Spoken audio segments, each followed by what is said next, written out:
teman-teman, aku pengen bikin bangunan yang tinggi sekali seperti yang aku lihat di pameran kemarin. Bangunan yang tinggi sekali ya? Nah pertanyaannya, apa yang diperlukan? Balok yang banyak, Paman. Balok yang banyak? Betul, balok yang banyak. Nah, dasar bangunannya harus seperti apa?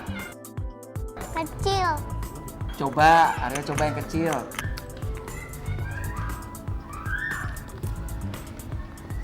Kita lihat.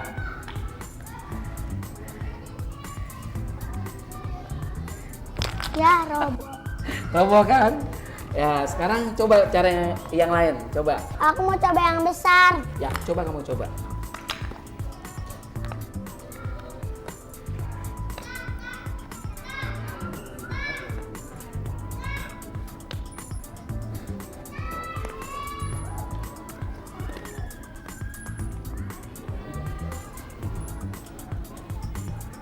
Ya, oke, benar ya.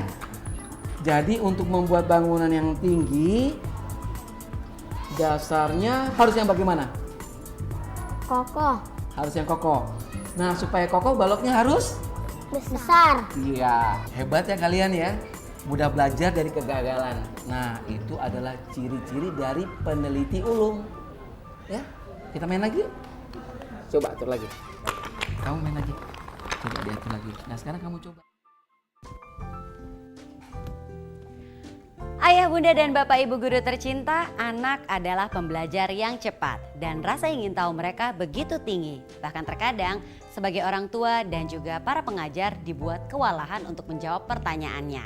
Nah, di episode kali ini Insan Cerdas Berakhlak Mulia akan membahas mengenai mendukung anak menjadi peneliti ulung.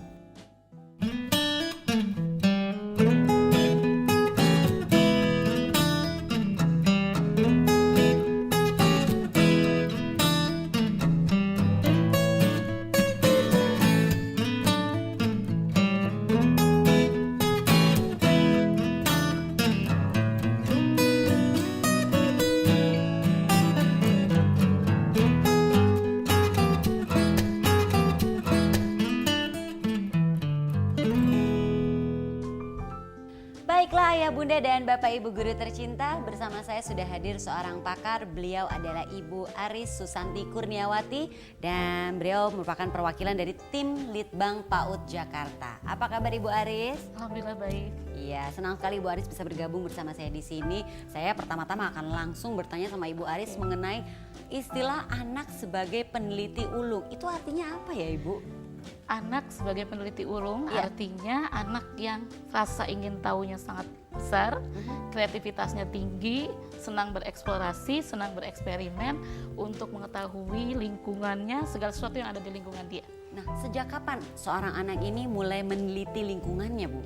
Sejak dia dilahirkan, begitu lahir, seluruh inderanya berkembang, berfungsi dengan baik, matanya bisa melihat, telinga bisa mendengar.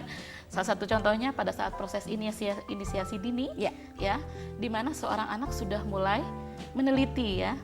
Salah satu contohnya ketika dia mencoba mengisap air ketuban yang masih ada di jarinya, kemudian dia juga meneliti apakah sama dengan air susu yang ada di puting ibunya.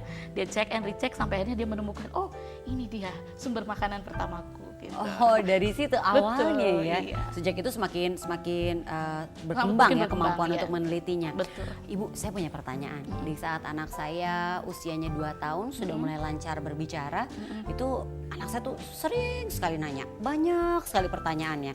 Sampai saya juga sering berdiskusi sama ibu-ibu lain, iya anak saya juga begitu, cerewet banget ya. Itu memang usianya atau bagaimana Bu? Ya justru harusnya Mbak Anji sangat bersyukur sekali punya anak-anak yang senang bertanya. Itu tandanya memang mereka sedang ingin tahu apa yang ada di lingkungannya. Nah, anak-anak yang sedang ingin banyak bertanya, artinya indera-indera yang tadi sudah aktif berkembang mendapatkan respon dari lingkungan. Dan respon itu diterima oleh anak sehingga menghasilkan rasa ingin tahu yang tinggi. Akhirnya salah satu wujudnya dengan banyak bertanya. Mama apa ini, apa itu?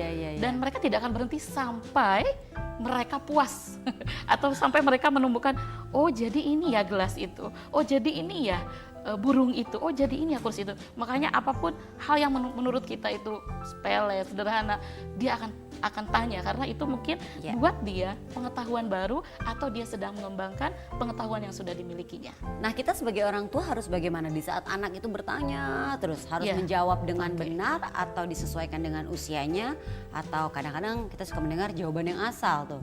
Ya, yang pertama respon ya. Kita tanggapi anak pada saat bertanya apapun, kita respon. Ya. Apa yang kamu ingin tahu? Oh, kamu mau tahu tentang benda ini?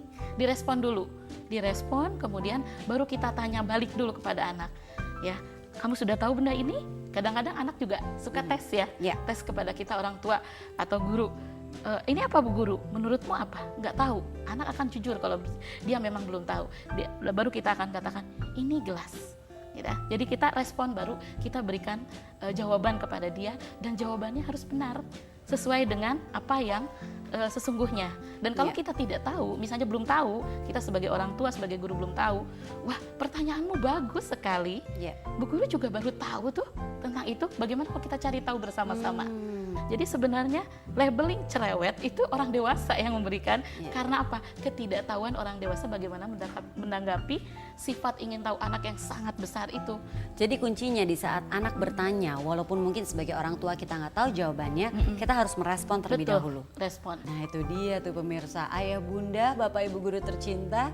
Jadi rupanya yang harus kita lakukan di saat anak kita bertanya adalah merespon terlebih dahulu. Itu sangat penting. Jika kita meminta anak untuk diam atau bahkan menghardiknya untuk jangan banyak tanya, itu justru kita akan menutup dan menghambat Betul.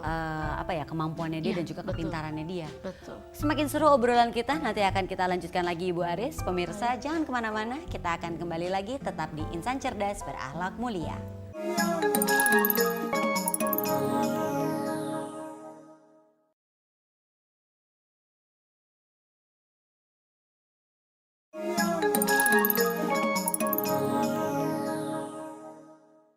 Terima kasih Ayah Bunda dan Bapak Ibu Guru tercinta, Anda masih setia menyaksikan Insan Cerdas Berakhlak Mulia. Bagi Anda yang baru saja bergabung, tema kita kali ini adalah mendukung anak untuk menjadi peneliti ulung. Ibu Aris masih bersama kita dan tentunya tadi kita sudah membahas apa saja hal-hal awal yang harus kita perhatikan di saat memang anak banyak bertanya. Justru itu merupakan tanda-tanda awal anak yang cerdas karena rasa ingin tahunya tinggi ya Ibu. Nah lanjut lagi nih Ibu, kita ingin tahu ya, apakah anak itu hanya belajar dengan bertanya untuk mengetahui sesuatu atau bagaimana Bu? Salah satu cara anak mengetahui berbagai hal di lingkungannya yaitu dengan bertanya. Karena tadi ya respon yang diterima oleh indranya akhirnya menumbuhkan rasa ingin tahu anak tentang lingkungannya. Tetapi yang terpenting adalah untuk anak-anak usia dini tentunya, mereka belajar harus dengan melakukan. Ya. Jadi langsung melakukan banyak hal, eksperimen ya, eksplorasi, praktek langsung. Jadi kalau mereka ingin tahu konsep tentang berat ringan, kita bisa jalan-jalan ke taman, Ya. kita lihat yuk di sekitar kita lihat ada batu-batuan. Kamu mau ambil yang mana? Nah ibu ambil yang ini, yuk coba kita timbang di kedua tangan kita. Apa rasanya ya? Mana yang terasa lebih berat atau membutuhkan tenaga yang lebih banyak? Ya. Yang di kanan, lihat ukurannya. Yang di sebelah kiri bagaimana? Lebih enteng Bu? Ya ringan, karena dia lebih kecil. Nah, hal seperti itu mereka anak langsung melakukan sehingga tahu, oh berat itu ini, ringan itu ini, besar itu ini, kecil itu ini. Nah kemudian hal-hal yang mereka lakukan sehari-hari di rumah juga, menyikat gigi, menalikan sepatu dan lain sebagainya, itu mereka harus melakukan sendiri. Karena mereka memang biasanya yang meminta kan, Ya. aku sendiri, aku bisa gitu ya. Nah dari situ sesungguhnya anak sedang mengembangkan rasa ingin tahunya, dan pada saat proses dia mengembangkan rasa ingin tahunya, mereka sedang bereksplorasi, sesungguhnya dia sedang meneliti. Oke. Jadi kalau dilakukan ini akibatnya bagaimana? Kalau dilakukan seperti ini bagaimana? Ya. Jadi mereka sedang belajar sebab akibat. Nah kita sebagai orang tua harus memberi contoh nggak di saat anak sedang bermain? Tentu kita lihat tahapan perkembangan anak tersebut ya. Nah semakin kecil anak tentu akan banyak dukungan intervensi fisik dari kita. Dalam Baik. arti ketika anak tadi menuang isi, tentu di satu titik kita akan mencoba kita pegang yuk sama-sama, tapi itu anak tangannya dibimbing. harus, Ya, oke. tangannya harus memegang. Tapi semakin anak semakin besar, Ya. biarkan mereka melakukan sendiri, tuang isi seperti itu. Jadi dalam pijakan individual itu ada saatnya kita hanya melihat, ada saatnya kita bicara sama anak, ada saatnya kita memang bantu. Nah, jadi itu orang dewasa tentu harus menyesuaikan di mana tahapan anak itu berada. Semakin kecil memang intervensi fisik, semakin besar, tapi semakin besar anak tersebut, kita akan lebih banyak mendukung saja. Oke, kamu bisa, kamu berhasil, gitu. Ibu Aris, kadang-kadang kita sebagai orang tua atau juga pengajar jadinya membatasi kreativitas mereka dan juga membatasi rasa ingin tahunya mereka. Bisa seperti itu ya Bu? Itu seperti apa ya contoh-contohnya? Ya, contohnya pada saat kita membatasi, misalnya tadi ya, contohnya kita sambungkan dengan yang tadi menuang mengisi air. Ketika anak sedang berusaha, kan koordinasi tangan mereka ya belum berkembang dengan cukup matang, dia gemeteran seperti ini gitu kan. Terus tuh kan, lihat deh kalau kamu yang nuang, jadi aja tumpah. Nih lihat mama nih, nih kayak begini nuangnya nih nuang yang benar begini. Kapan sih kamu bisa belajar dengan baik misalnya? Padahal biarkan anak melakukan itu sampai dia menemukan sendiri, oh berarti kamu harus lebih berhati-hati. Jadi kalau kita terlalu banyak membatasi, anak malah jadi ragu-ragu. Gitu. Oke, baik. Ibu Aris, nanti kita lanjutkan lagi obrolannya. Pemirsa, mari sama-sama sekarang kita saksikan sebuah tayangan mengenai membangun anak menjadi peneliti ulung. Meneliti mungkin dapat dijadikan hobi bagi si kecil kita. Untuk tahap awal, penelitian tidak selalu harus dikaitkan dengan kegiatan ilmiah, tetapi membangkitkan rasa ingin tahu si kecil adalah yang terpenting. Karena membangkitkan rasa ingin tahu sudah merupakan cikal bakal anak menjadi peneliti ulung. Selain membangkitkan rasa ingin tahu, guru dan orang tua juga harus menstimulasi anak untuk mengadakan pengamatan. Karena ketekunan dalam mengamati sesuatu juga merupakan aktivitas peneliti. Hal lain yang harus diingat oleh guru dan orang tua agar si kecil memiliki rasa ingin tahu dan ingin mengamati sesuatu adalah jangan batasi ruang gerak si kecil. Biarkan ia bereksplorasi dengan alam berpikirnya. Jangan abaikan pertanyaan anak jika ia bertanya tentang sesuatu. Dan berikanlah reward atas hasil penelitian kecilnya. Yang terakhir adalah sumber ide, motivasi, dan inovasi bagi anak. Tidaklah harus selalu ditemukan di dalam kelas. Belajar dapat dilakukan di mana saja. Oleh karena itu, ajaklah si kecil ke berbagai tempat. Selain untuk menambah pengetahuannya, mengetahui banyak tempat pastinya akan semakin memperbesar keingintahuannya. Semoga saja tayangan tadi bermanfaat untuk Anda. Mari kita lanjutkan obrolan bersama Ibu Aris. Ibu Aris, untuk mengasah kemampuan meneliti anak, apakah memang ada tempat belajar yang khusus? Maksudnya lokasinya apakah harus selalu di laboratorium atau bagaimana Bu? Di mana saja. Oh bisa di mana Di aja mana ya? saja, di rumah, di halaman, ketika berjalan-jalan dengan anak, di sekolah, dimanapun. Karena kalau kita berjalan dengan satu orang anak usia dini, pasti mereka akan banyak bertanya, banyak melihat, ingin pegang ini, pegang itu. Disitulah momentum kita bisa memanfaatkan rasa keingintahuan dia sebagai bekal, sebagai peneliti ulung.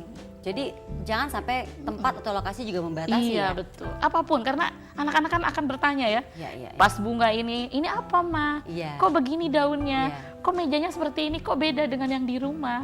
Gitu. Apapun akan mereka tanyakan. Baik, jadi jangan sampai tempat juga membatasi kita untuk membiarkan atau membuat anak-anak kita menjadi peneliti ulung.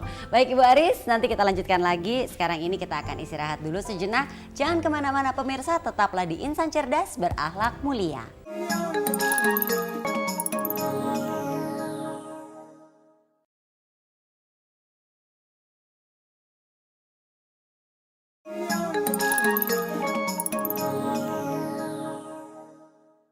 Ayah, bunda, dan bapak ibu guru tercinta, masih bersama saya Novita Enji dan juga narasumber kita Ibu Aris yang akan membahas mengenai membangun anak menjadi peneliti ulung. Nah Ibu Aris, kita ingin tahu nih, lingkungan seperti apakah yang memang bisa membangun anak dan juga mendorong anak untuk tumbuh menjadi peneliti ulung nih? Sebenarnya di lingkungan manapun anak bisa tumbuh rasa menjadi peneliti ulung ya, karena pada dasarnya secara alamiah anak-anak dibekali rasa ingin tahu yang besar. Tapi di situ nanti kembali kepada bagaimana orang tua memanfaatkan lingkungan tersebut ya, termasuk guru di sekolah. Bagaimana tadi ketika dia di tempat sampah pun kita bisa ajak anak berdiskusi. Kita lihat ini sampahnya. Oh, ada yang dari plastik, yang ada dari bahan makanan gitu ya. Nah, ini namanya sampah anorganik. Artinya tidak bisa diurai oleh binatang-binatang kecil seperti bakteri dan lain sebagainya. Sementara kalau sampah organik itu bisa diurai. Nah, itu apa? Kenapa harus dipisah? Nah, dari lingkungan seperti itu pun kita bisa membangun rasa ingin tahu anak yang tinggi. Dan di situ anak nanti akan meneliti kan? Oh, sampah itu sebaiknya dipisah. Oh, sampah itu kenapa harus dibuang pada tempatnya? Jadi pengetahuan itu akan menjadi bagian dari kehidupannya gitu. Di saat anak ingin tahu, itu sebenarnya kemampuan apa sih yang sedang dipelajari oleh mereka? Seluruh kemampuan yang dia miliki. Bahasanya pasti dia bertanya kan? Ya. Mama, apa ini? Apa itu? Kok ini begini? Dia mengembangkan bahasanya. Kemudian kognitifnya jelas. Dari bahasa bertanya itu sudah terlihat bagaimana cara berpikir anak, sejauh mana dia ingin tahu tentang sesuatu. Keterampilannya luar biasa, itu anak akan mencoba ini, mencoba itu, dibulak balik, bahkan dia sampai masuk kolong dan lain sebagainya, ingin tahu tentang sesuatu. Kemudian sosial emosionalnya, bagaimana nanti dia berhubungan dengan orang lain. Apa akibatnya kalau aku menciprat-ciprat air sementara banyak orang di sekitarku. Wah, ada orang yang tidak nyaman gitu ya. Moralnya, bagaimana dia harus meminta maaf kepada orang lain. Dan tentu dia juga belajar tentang spiritual. Ini air ciptaan Tuhan, kita harus manfaatkan. Ada waktunya dimainkan, tapi seberapa boleh dimainkan.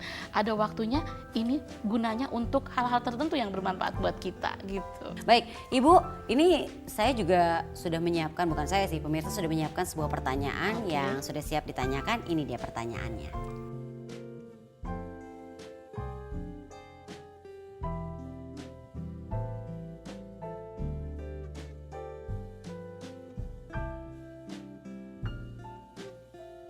Menarik sekali pertanyaannya, dan ini bisa jadi ya Ibu Aris juga merupakan pertanyaan dari orang tua yang suka dibuat bingung dengan ya rasa penasaran atau rasa ingin tahu anaknya yang tinggi. Kita harus melarang atau membiarkan? Karena kan tadi deg-degan juga ya, membiarkan anak mengikuti semut, iringan semut menuju sarangnya. Nah ini gimana nih Bu? Ya, jadi walaupun kita memang harus memberikan kebebasan kepada anak untuk bereksplorasi, bereksperimen, mengembangkan rasa ingin tahunya, tetapi juga anak usia dini itu masih perlu batasan. Mana yang aman buat dia, mana yang belum aman buat dia, mana karena memang mereka itu punya kecenderungan ingin melakukan banyak hal. Karena memang dari perkembangan otak mereka, proses untuk analisa itu belum matang otaknya. Jadi memang harus dibantu oleh kita orang tua. Jadi pada saat misalnya anak ingin banyak tahu ini dan itu, terutama sesuatu hal yang berbahaya, nah di situ kita bisa bicara sama anak-anak. Oh, ingin tahu sarang semut sampai ke dalam kebun di sebelah sana? Tunggu sebentar. Mama bangga sekali, kamu ingin tahunya luar biasa. Tapi kita